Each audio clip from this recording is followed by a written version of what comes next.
হ্যাঁ, তো মানুষ 2-3 বালতি 4 বালতি করে ধোয়। আর যারা কাজ করে তারা দেখে তো, যারা কাপড় ধোয় পয়সা দেয়। ও তুমি আমাকে পয়সা দাও, তোমার বাড়ির কাজ করে দেবো আমি। তো মানুষ বিয়ে করে কিসের জন্য? ওই জন্য মানুষ বিয়ে করে ওই জন্যই না, বউকে দিয়ে খালি খাটানো, গাদা গাদা খাটানোর জন্যই তো বিয়ে করে।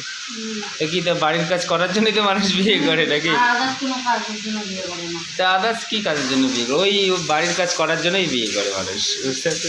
তুমি বলো মেয়েদের মাথা ব্যথা হোক, পেট ব্যথা হোক, শরীর ব্যথা হোক, তাও বিছানা থেকে উঠে কাজ করতে পারি।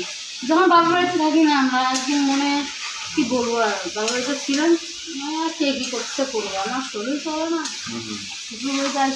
হ্যাঁ, তো মেয়ে মানুষের মানে মানুষের বিয়ে হয় এই জন্যই যে মানে বাড়ির বউ বাড়ির কাজ করবে, ঘরের কাজ করবে, তার জন্যই মেয়ে মানুষ ছেলে মানুষ বিয়ে করে।